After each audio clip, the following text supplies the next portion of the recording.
अस्सलाम वालेकुम दोस्तों, मैं हूं तनीर अहमद और आप देख रहे हैं ड्रीम इलेक्ट्रिकल चैनल। दोस्तों, आज मैं आपको बताऊंगा कि एक वॉशिंग मशीन को कैसे रिपेयर करते हैं। ये हमारे पास एक वॉशिंग मशीन है जिसमें ये फॉल्ट है कि इसका वॉश सिस्टम वर्क नहीं कर रहा है। दोस्तों, अब हम इसका फॉल्ट फाइंडिंग करेंगे। दोस्तों, ये आपके सामने हमने वॉशिंग मशीन का बैक कवर खोला है, आप देख सकते हैं। ये इसका वॉश मोटर है, ये इसका कैपेसिटर है, वो इसका स्पिन मोटर है। दोस्तों, हमने देखा है कि स्पिन ये कर रहा है और इसका जो कैपेसिटर है वो भी ठीक है, मगर इसका वॉश मोटर रन नहीं कर रहा है। दोस्तों, इसके दो कारण हो सकते हैं। या तो इसका मोटर की वायरिंग जल चुकी है या इसका जो ये टाइमर है ये ख़राब हो चुका है। दोस्तों, हमने मोटर इसका चेक किया है, अब हमें इसका टाइमर चेक करना होगा। दोस्तों, टाइमर को चेक करने के लिए हमें इसका जो ये ऊपर का कैबिनेट है ये खोलना पड़ेगा। इसके ये स्क्रू लगे हैं, ये स्क्रू, ये 3 स्क्रू है, इसके हमें ये खोलने होंगे। इसके बाद हम टाइमर को देखेंगे, टाइमर जल चुका है या ख़राब हो चुका है या और कोई डैमेज है, वो हमें उसके बाद पता चलेगा। और ये हमें नया टाइमर लाया है, एल जी का ही है। और अगर इसका टाइमर ख़राब होगा तो उसी जगह हम ये टाइमर लगाएंगे। तो हमने इसके स्क्रू खोल लिए हैं, अब हम इसके कवर को उठाते हैं। दोस्तों, एक ध्यान रहे, इस कवर को कैबिन को उठाने से पहले आपको इसका जो ये स्प्रिंग की जो ब्रेक है उसको डिस्कनेक्ट करनी होगी।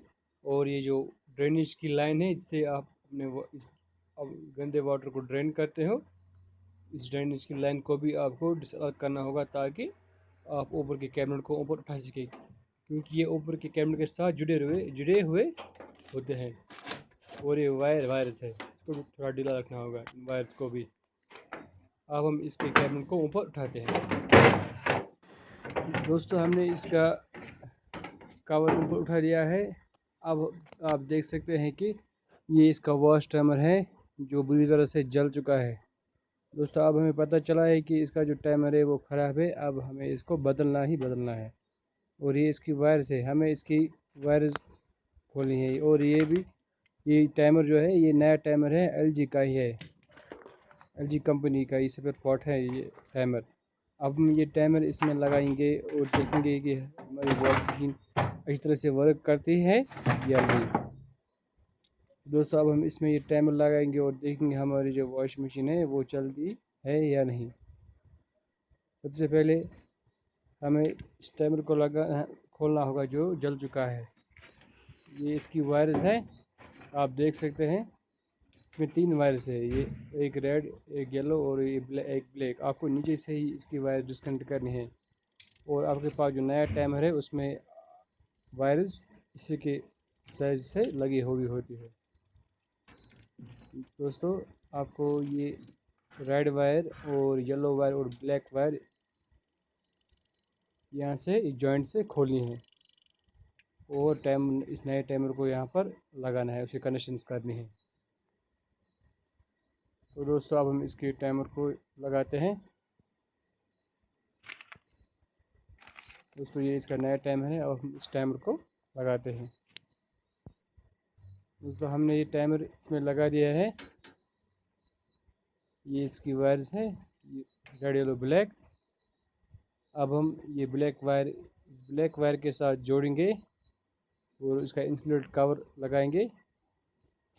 और हमने दोस्तों, आप देख सकते हैं कि हमने ये जोड़ लिए हैं। इसके बाद हम ये रेड वायर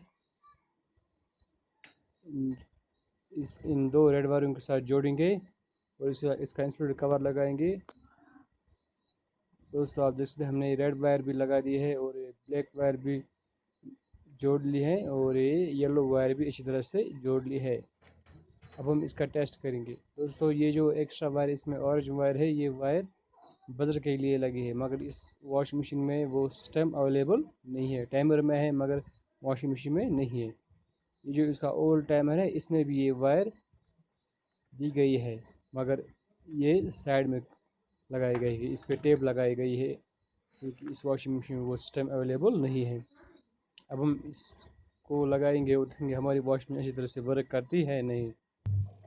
दोस्तों आप देख सकते हैं कि हमारी जो वॉशिंग मशीन है वो अच्छी तरह से वर्क करने लगी है। आप देख सकते हैं कि वॉशिंग मशीन का मोटर है जो अच्छी तरह से चल रहा है, रिवर्स एंटी क्लॉक वाइज और क्लॉक वाइज भी चल रहा है। इसका मतलब हमारी जो प्रॉब्लम है वो सॉल्व हो चुकी है। दोस्तों जब भी आपको ये प्रॉब्लम आ जाएगी, आपकी वॉशिंग मशीन का जो वॉश सिस्टम है वो वर्क नहीं कर रहा है, या तो उसका मोटर जल चुका है, या कैपेसिटर डैमेज हो चुका है, या तो उसका टाइमर ख़राब हो चुका है, तो आपको ऐसे ही चेक करना है। दोस्तों इसी तरह के और वीडियोस देखने के लिए हमारे चैनल को सब्सक्राइब करना और हमारे वीडियो को लाइक करना। अल्लाह हाफ़िज़।